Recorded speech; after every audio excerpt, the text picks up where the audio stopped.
I hope you really didn't think just because it was my birthday that I wasn't going to do my videos for the week. Amy said the same thing. She said, "It's your birthday." I said, "Well, somebody has to get it done, honey. You know, this is the job." And I love my job. I woke up this morning. I felt just like I did yesterday. No older. But it was freezing rain. I'll tell you what, we're lucky we got the drone done yesterday. My God almighty, it is a rink everywhere right now. The only good news is that it's Sunday of Black Friday weekend. Thank you for inventing that, Americans.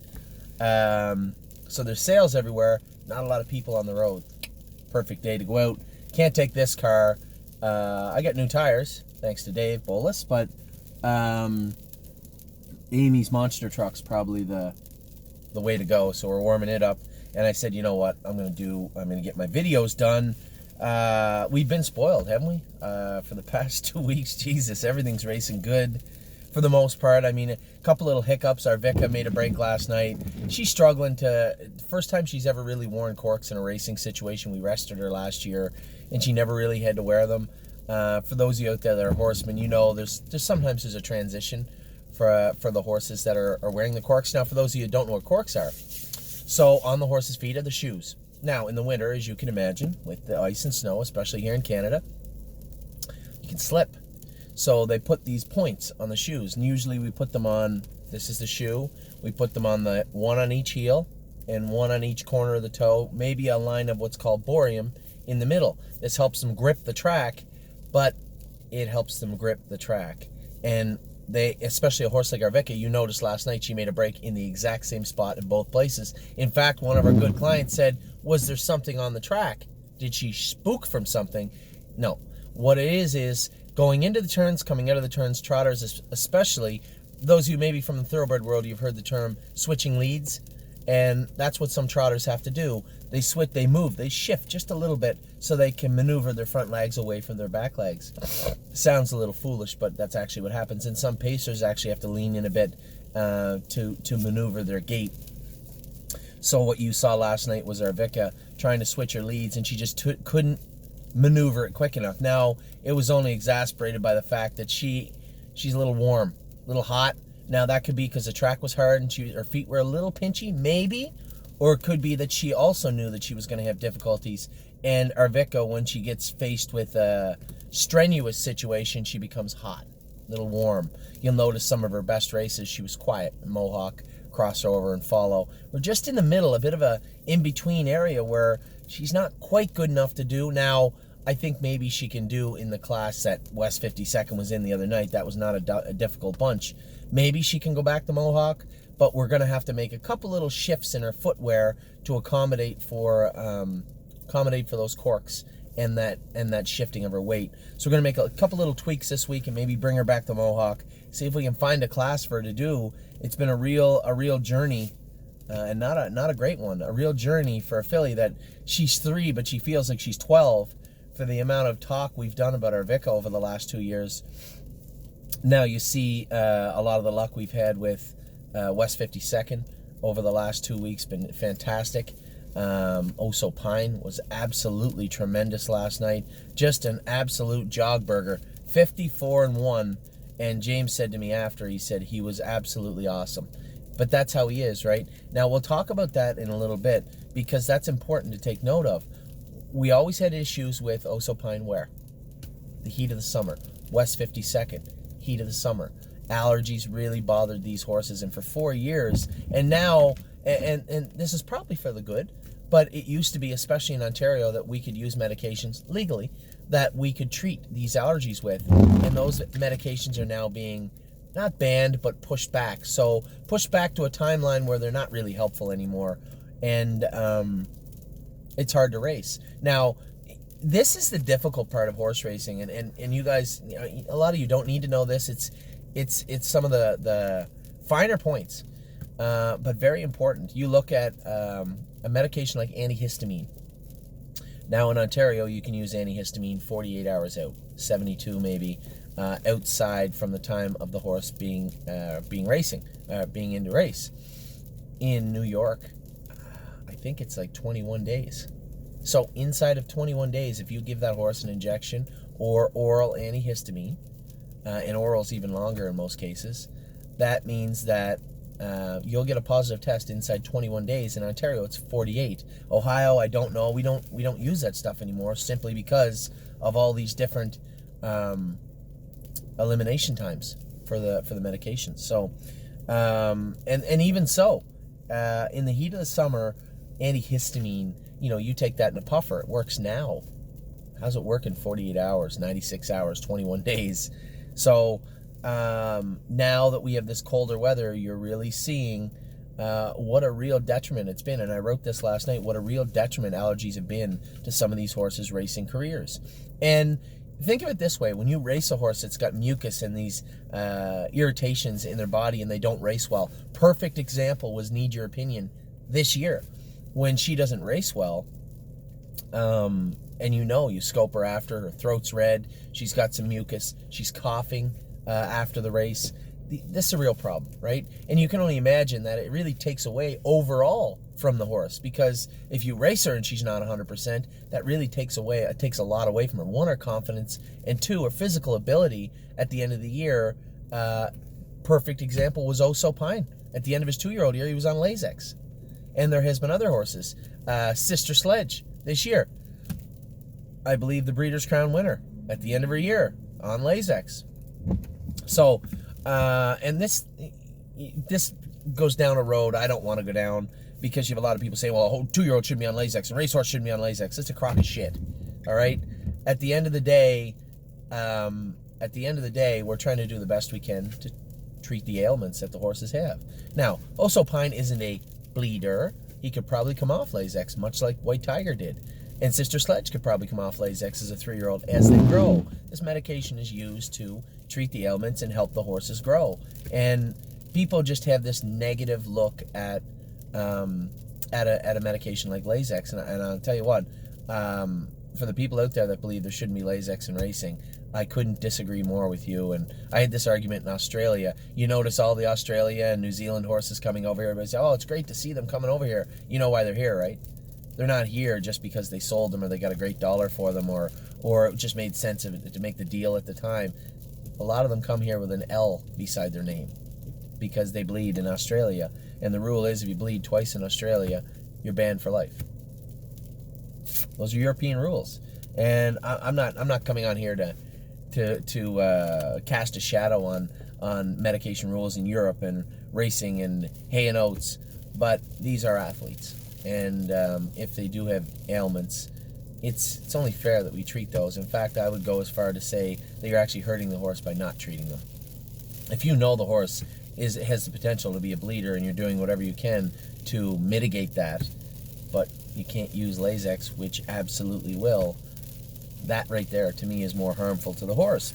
So, I'll get off on a tangent as I usually do, but we're talking about allergies and how it really negatively impacts our horses. So I said this briefly in passing a couple of videos ago, maybe a couple of months ago, about how I'd like to combat that. And we know, after seeing Need Your Opinion pacing 152, screaming on the end of it, her second lifetime start, and then her fourth or fifth lifetime start in the heat of the summer, she's not really functioning that well.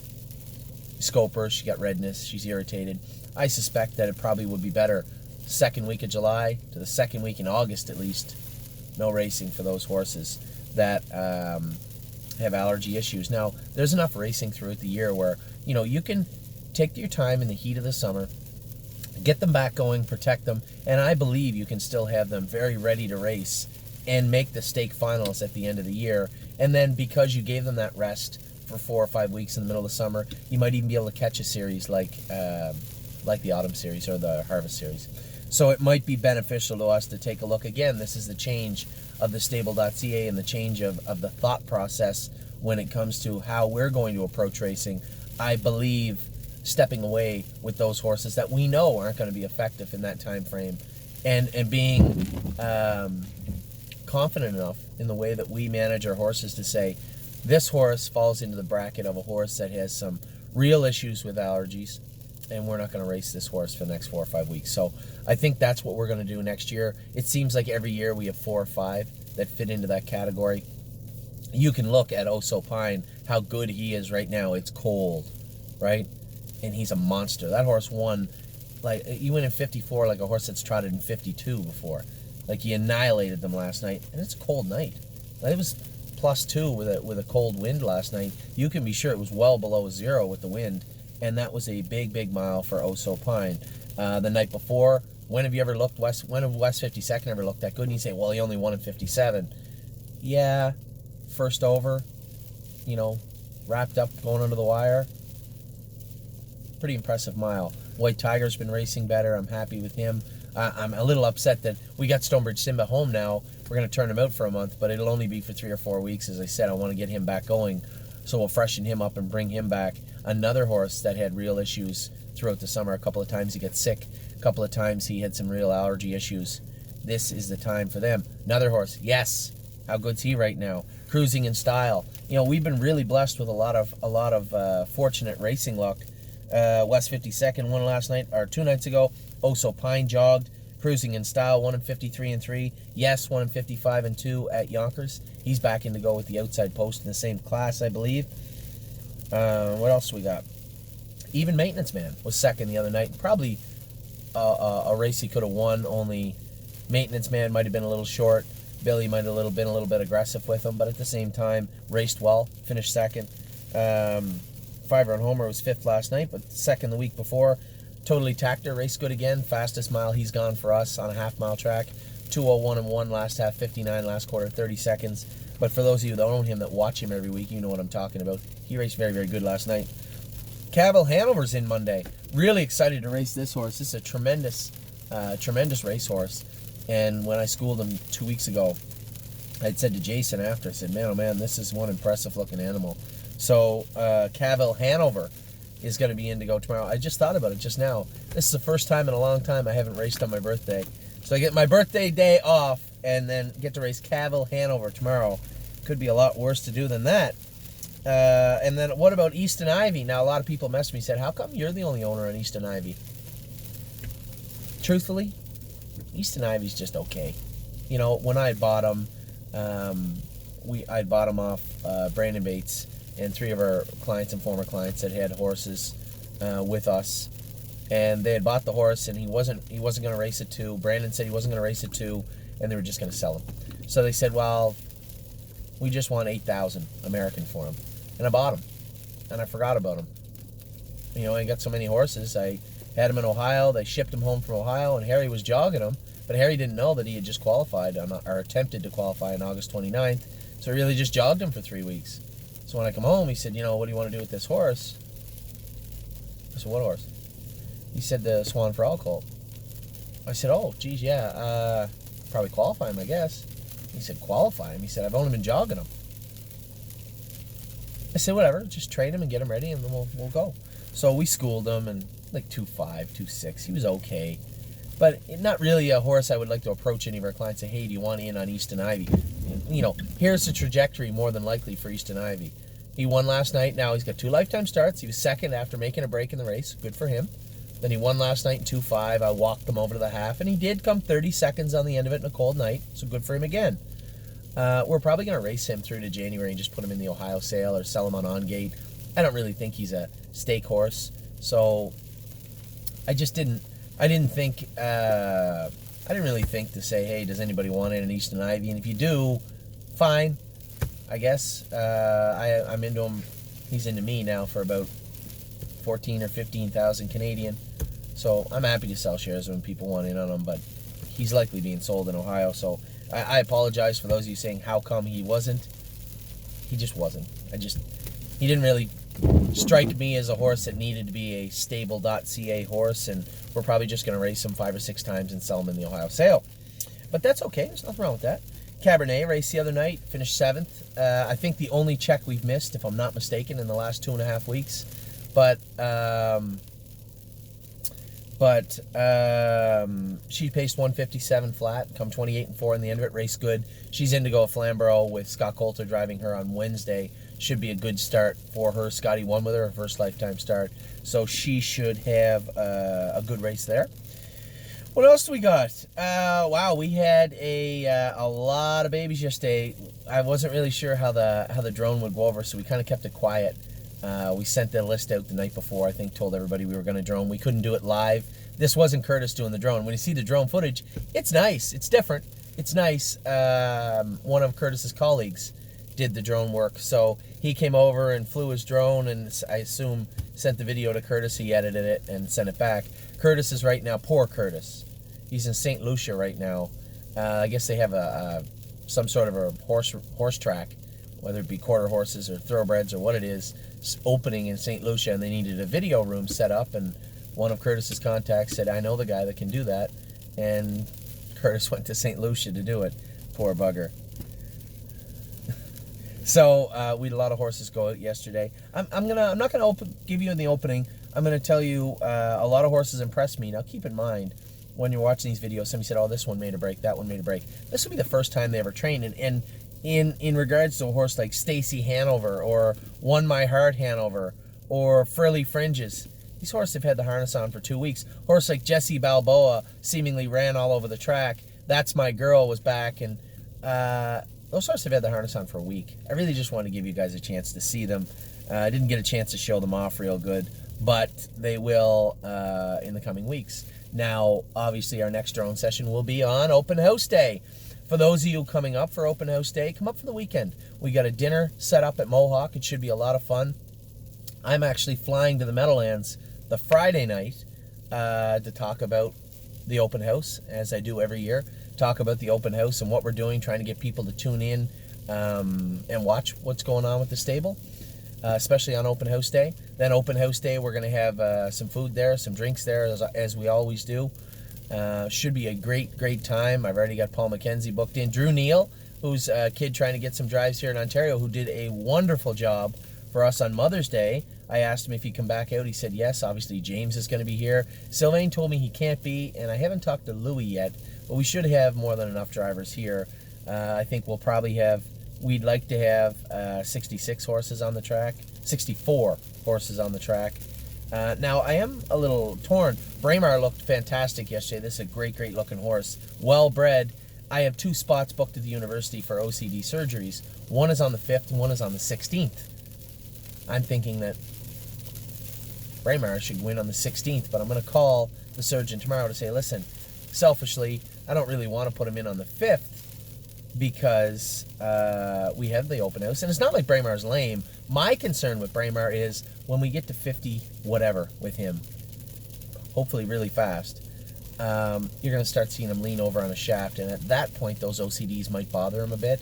I'd rather get them taken out now and never bother him than leave them in and hope they don't. So that's where we're at with Braemar. For instance, a horse like Rose Run, why not? Similar OCDs in the hind ankles, but the surgeon said, I wouldn't take them out. They're in a place they shouldn't bother her, and they should stay connected. You'll be fine. Whereas they did say with Braemar, might be better to take them out.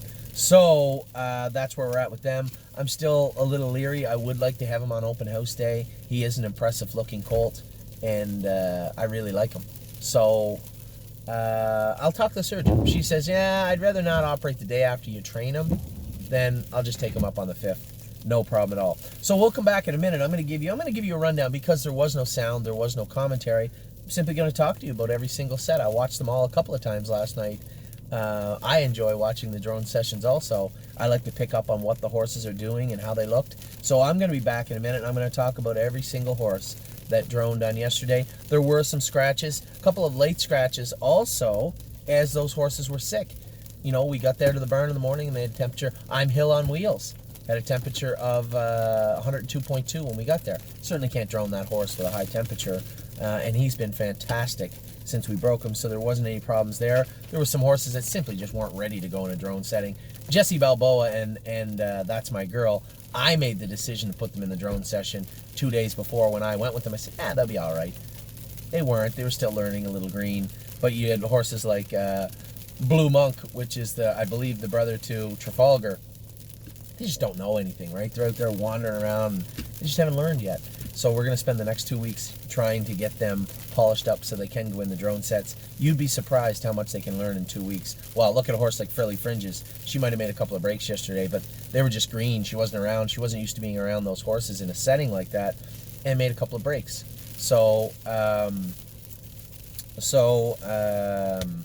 yeah, you'd be very, very surprised how much they can earn. So that's coming up on December 15th. Obviously, sale season has come to an end.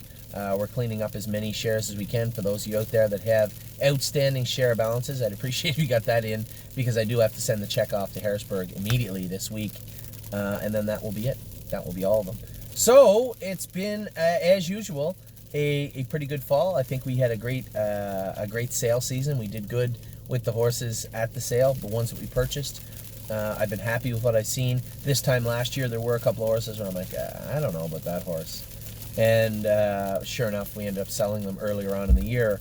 I don't see any of those horses yet this year. I don't see any of those. I don't know about that one. None yet. You know, a couple of horses we castrated had questionable attitudes, but obviously I fully believe that they'll be nipped in the bud now.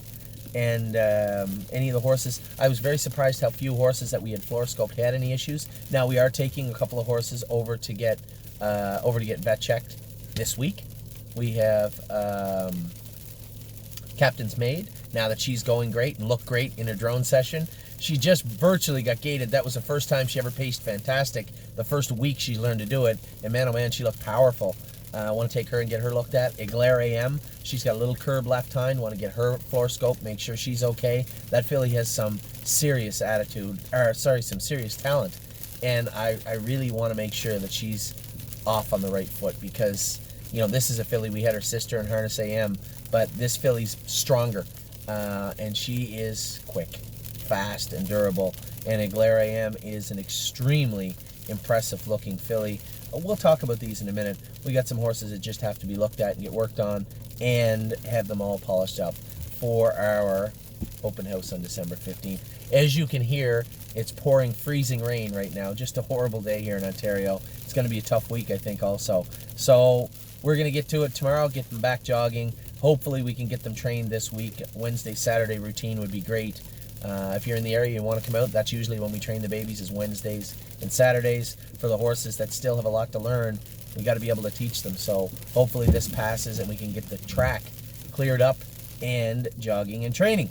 So as I said from the outset, it's been a great week. It's a great day. It's my birthday, but just a tremendous week on the track. Really, you know, and obviously we've raced for more money, we've made more money, but I don't think we've put up the numbers that we've put up over the last 2 weeks ever before, where almost every horse hit the board. Some real good horses. Horse like Oso Pine coming back for gamblers out there. Some real good payouts, I guess. I believe Oso Pine was like $25 on the board. West 52nd was like 13 or 14 in a 6-horse, 7-horse field. So some good payouts, some good racing, some good races, and some wins. So I'll be back in a minute. I'm going to run through all of the babies and how they did yesterday, in my eyes, under the drone session. There's Ollie. Talk to you guys soon.